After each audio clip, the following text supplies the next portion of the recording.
తాకట్టులో ఉన్న బంగారాన్ని విడిపించి ఆ రోజు ఆన్లైన్ రేటుకే మేము కొంటాం. Sharma gold company. నమస్తే, వెల్కమ్ టు సుమన్ టీవీ. నేను మీ యామిని. ప్రస్తుతం మనతో ఉన్నారు ప్రముఖ ఆధ్యాత్మికవేత్త, ప్రముఖ జ్యోతిష వాస్తు పండితులు ముల్లపూడి సత్యనారాయణ మూర్తి గారు ఉన్నారు. మనం గురుగారితో మాట్లాడేద్దాం. నమస్కారం గురుగారు. నమస్కారం యామిని. గురుగారు, ఈ క్రోధినామ సంవత్సరంలో అసలు కుంభరాశి వారికి ఏ విధంగా ఉంటుందండి? అంటే ఈ రాశి వారికి సంబంధించి వ్యయం కానీ, ఆదాయం, అవమానం, రాజపూజ్యం ఏ విధంగా ఉంటుంది? ఈ క్రోధినామ సంవత్సరంలో ఈ కుంభరాశి వాళ్ళకి బ్రహ్మాండంగా ఉంటుంది. కాకపోతే ఏలినట్ శనిలో ఉంది కదా సెకండ్ ప్లేస్, ఇది అత్యధికంగా ఏలినట్ శని ప్రభావాన్ని పొందేటటువంటి రాశి అన్నమాట కుంభరాశి ఇప్పుడు. అందుకని ఆదాయం 14, వ్యయం 14 సమానంగా ఉన్నాయి. ఆ తర్వాత రాజ్యపూజ్యం వచ్చేసరికి 6, వ్యయం వచ్చేసరికి అవమానం వచ్చేసరికి 1 ఉంది. కాబట్టి గౌరవానికి తిరుగులేదు, డబ్బుకు తిరుగులేదు, ఇంకేం కావాలా? కానీ అవమానం 1 ఉంది కదా, అదొక్క చిన్న అవమానం జరిగితే వీళ్ళు ఆ సంవత్సరం అంతా ఈ బాగున్నాయి కూడా బాగాలేదని చెప్పుకుంటారు. వీళ్ళు కుంభరాశి వాళ్ళకి ఆదాయంలో ఎదుగుదల అనేటటువంటిది లాస్ట్ ఇయర్తో కంపేర్ చేసుకుంటే ఈ సంవత్సరం బాగుంది. అలానే వ్యాపారం కూడా ఏ విధంగా ఉంటుందండి? వ్యాపారం అద్భుతంగా ఉంటుంది. ఎందుకంటే వీళ్ళకి కుంభరాశికి ధనస్థానములో రాహువు అద్భుతమైనటువంటి ధనాన్ని అక్టోబర్ వరకు ఇస్తాడు. జన్మంలో ఉన్నటువంటి శని స్వక్షేత్రగతుడై ఈయనకి ఐరన్ సంబంధించి స్క్రాప్ బిజినెస్లు అంటే పరిశ్రమ ఎక్కువ చేయాలి. ఎంత ఎక్కువ కష్టపడితే పిండి కొద్దిగా రొట్టె అన్న విధంగా ఈ కుంభరాశి వాళ్ళకి వస్తుంది. అయితే ఈ అర్ధాష్టమ గురుడు ఉంటాడు. అర్ధాష్టమ గురుడు, అష్టమ గురుడు అనుకున్న బాబాయ్ అర్ధాష్టమ గురుడు అంటారు వీళ్ళు. అర్ధాష్టమ గురుడు అప్పు నేను ఇస్తాను అని వస్తారనమాట. అర్ధాష్టమ గురుడికి, అష్టమ గురుడికి అంటే ఇండైరెక్ట్గా మనకు ప్రాఫిట్ పరంగా డబ్బులు రాకపోవచ్చు, కానీ బై సమ్ సోర్స్ ఈ డబ్బులు అనేటటువంటివి రావడానికి అవకాశాలు ఉంటాయి. కాబట్టి గురుడు ఎప్పుడు కూడా, గురుడు శుక్రుడు ఎప్పుడు హాని చేయరనమాట, మేలు చేస్తారు వాళ్ళు. అంటే ఒకవేళ హాని చేసినా కూడా అప్పు చేయిస్తారు, కానీ తీరేటట్లుగా అవకాశాలు ఇస్తూ చేయిస్తారు. పాపం పోర్లే ఏలినట్స్ అని పీడిస్తున్నాడు కాబట్టి వదిలేద్దాం అన్నట్టు వీళ్ళు అప్పు ఇప్పిస్తారనమాట, అడగకుండా మళ్ళా. కాబట్టి ఆ విధంగా ఈ కుంభరాశి వాళ్ళకి మాత్రం ఏలినట్స్ అని ప్రభావంలో ఎలా ఉంటుందంటే ఇది కంటిన్యూస్ ప్రాసెస్ అనమాట. ఇది పని ఉంటే వర్కర్స్ దొరకరు, వర్కర్స్ ఉంటే పని దొరకదు, ఈ రెండు దొరికితే డబ్బులు చేతికి అందవు. పాపం వీళ్ళు ఎవరికైతే మనం పని చేసి పెడతామో వాళ్ళ దగ్గర డబ్బులు ఉండవు. ఆ విధమైనటువంటి అలైన్మెంట్, ఆ విధమైనటువంటి పద్ధతిలో ఈ యొక్క వ్యవహారం అనేటటువంటిది నడుస్తుంది వీళ్ళ జాతకం ఈ కుంభరాశి వారికి. అలానే ఇప్పుడు ప్రైవేట్ ఉద్యోగస్తులు కానీ గవర్నమెంట్ రంగానికి సంబంధించండి, వీళ్ళకి ఏమైనా ప్రమోషన్స్ అలా వచ్చే ఛాన్స్ ఉందంట? 100% అమ్మా. కుంభరాశి అంటే అన్నిటిలోకెల్లా లక్కీయెస్ట్. అది ధనస్థానము గురుడు, లాభస్థానం గురుడు, ఇంకా ఏ రాశికి ఆ సెటప్ లేదు అక్కడ. అందువల్ల వీళ్ళు ఎవరైతే బిజినెస్లు చేస్తూ ఉంటారో ఈ వాళ్ళు బాగుంటుంది. అలాగే గవర్నమెంట్ ఉద్యోగాలు, ప్రైవేట్ ఉద్యోగాలు, వీళ్ళు ప్రమోషన్స్ అనేటటువంటివి రావడానికి అవకాశాలని కొంచెం ఎక్కువ పరిశ్రమ ట్రై చేసుకోవాలన్నమాట. అలాగే టీఏలు, డిఏలు, అరియర్స్లు, బకాయిలు ఇవేవి కూడా ఉంచుకోదు, ప్రభుత్వం ఇచ్చేస్తుంది. అండ్ జాప్యం అనేటటువంటిది ఉండదు.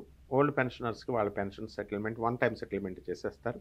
అలాగే వాళ్ళు కూడా తీసుకెళ్ళి వాళ్ళ పర్పస్ల కోసం బ్యాంకుల్లో తనఖా పెడతారు. అవంతా వేరే విషయం. ఇక ప్రైవేట్ ఉద్యోగస్తులు వీరు ఎప్పుడూ హార్డ్ వర్కింగ్. సో వీళ్ళకి ఖచ్చితంగా యాజమాన్యం ఎప్పుడు కూడా కనబడినట్టు ఉంటుంది, కానీ they will observe everything.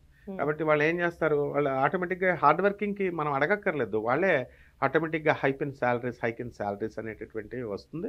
And they will be respected in always by the management. అందువలన ఏ విధంగా కుంభరాశి వాళ్ళకి ఏ విధమైనటువంటి ఇది ఉండదు. ఇప్పుడు విద్యార్థులకి ఏ విధంగా ఉంటుందంటారండి? ఒకవేళ విదేశాలు వెళ్ళాలనుకుంటున్నా అక్కడ ఉన్న వాళ్ళకు కూడా? అవును, వీళ్ళు కొంచెం ఎక్కువ కష్టపడాలా. ఇది విద్యార్థులకు అంత అనుకూలమైనది కాదు. ఎందుకంటే అక్టోబర్ నెల వరకు వీళ్ళు ట్రై చేయకూడదు. అష్టమంలో కేతు ఉన్నాడు కాబట్టి విదేశీకి సంబంధించి వీళ్ళు ఫైల్స్ వేసిన వెనక్కి వచ్చేయడము, సెలెక్ట్ కాకపోవడము, వీసాలు ఇంటర్వ్యూస్లో ఫెయిల్ అవ్వడము ఇలాంటివి జరుగుతాయి. ఇక్కడేమో అర్ధాష్టమ గురుడు, చదువుకి హార్డ్ వర్క్ చేయాలి. అంటే హార్డ్ వర్క్ చేసేటటువంటి స్టూడెంట్ గ్రహస్థితిని అధిగమించగలడు. ఇప్పుడు గ్రహం ఇలా అంటే ఎలా ఉంటుందంటే, ఒక విద్యార్థి చదువుదామని పుస్తకం తీస్తాడు, ఈ లోపల ఫ్రెండ్ వచ్చి రారా బయటకు వెళదాం అంటాడు.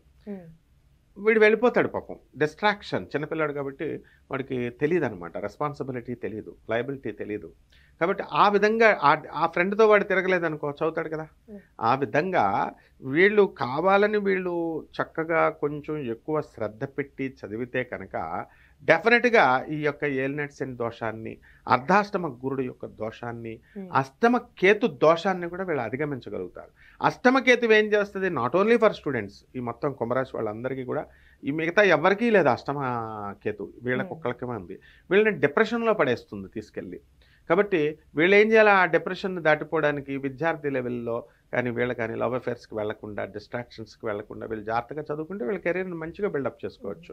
వ్యాపారస్తులు అంటావా, వాళ్ళకి వ్యాపారం డిప్రెషన్లోకి వెళ్ళిపోయి సూసైడ్ అటెంప్ట్, అంటే అష్టమ కేతుకి కంపల్సరీ డైరెక్ట్గా ఏం చెప్పాడంటే అటెంప్ట్ ఆఫ్ సూసైడ్ అని ఉంటారనమాట. కాబట్టి దీనికి వీళ్ళు అధిగమించుకోవడం కోసం వీళ్ళు నలుగురితో తిరగడం, నలుగురితో ఉండడం, ఒంటరిగా ఉండకపోవడం అనేటటువంటిది ఈ కుంభరాశి వాళ్ళు చేస్తే కొన్నాళ్ల పాటు అక్టోబర్ వరకు వాళ్ళకి బాగుంటుంది. ఇప్పుడు వివాహానికి సంబంధించి ఏ విధంగా ఉంటుందంటారు? ఏలినట్ శనిలో వివాహాలు చేసేస్తాడు. ఇంతవరకు అవనటువంటి వాళ్ళందరికీ వివాహాలు చేస్తాడు. కొంచెం పరిశ్రమ ఎక్కువ పెడతాడు. అంటే ఒక మ్యాచ్లోనే కాకుండా 1కి 4 సార్లు చూడాల్సి వస్తుంది, వెళ్ళాలి వాళ్ళు. అండ్ ఒకవేళ మ్యారేజ్ అయిపోయింది అనుకోండి, మ్యారేజ్ అయిపోయిన తర్వాత ఈ మ్యాచ్ కంటే ఆ మ్యాచ్ బాగుండు, ఆ మ్యాచ్ కంటే ఇంకో మ్యాచ్ బాగుండు, ఇలాగా పెళ్ళప్పుడు పెళ్ళికి ముందు అలా చేస్తారు. ఆ తర్వాత అన్నెసరీ డిస్కషన్ చేస్తారు. మ్యారేజ్ ఆఫ్టర్ మ్యారేజ్ బియ్యంకొళ్ళు వీళ్ళు అన్నెసరీ డిస్కషన్స్ చేసుకోవడం వల్ల అనవసరమైనటువంటి మిస్అండర్స్టాండింగ్స్, గొడవలు, ఇలాంటివి ఏలినట్ శని దోషం అనమాట. అంటే ఏలినట్ శనిలో ఎప్పుడు కూడా భార్యాభర్తల మధ్య గొడవలు, ఇంట్లో మనశ్శాంతి లేకపోవడము, దేనికోసం అనవసరమైనటువంటి వృధా డిస్కషన్స్ వల్ల. సో దీన్ని వీళ్ళు అవాయిడ్ చేసుకోవాలి. అంటే రాశి వారికి ఎలాంటి పరిహారం చేస్తే మంచిదండి? ఏలినట్ శని అంటేనే శని, అష్టమ కేతు ఉన్నాడు కాబట్టి కేతు జపం చేసుకోవాలా, కేతు స్తోత్రాలు చదువుకోవాలా, కేతువుకి కిలోంపావు ఉలవల్ని చిత్రవర్ణం అంటే మల్టీ కలర్డ్ వస్త్రాన్ని ఇచ్చి పేద బ్రాహ్మణులకు దానం చేసుకోవాలా. ఇది కేతు దోషం. అలాగే ఉలవల్ని తీసుకెళ్ళి ఎద్దులకి మనం పెడితే దానా కింద పెడితే సరిపోతుంది. ఇక శని జపం చేసుకోవాలా, శని స్తోత్రాలు చదువుకోవాలా, శనికి కిలోంపావు నల్ల నువ్వుల్ని, నల్లని వస్త్రాన్ని పేద బ్రాహ్మణులకి శనివారం నాడు ఉదయం 8 గంటలకు దానం చేస్తే సరిపోతుంది.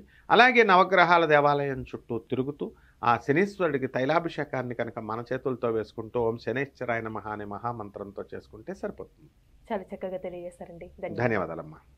సుమన్ టీవీలో మీ పర్సనల్ అండ్ బిజినెస్ ప్రమోషన్స్ కోసం కింది నెంబర్కి కాంటాక్ట్ చేయండి.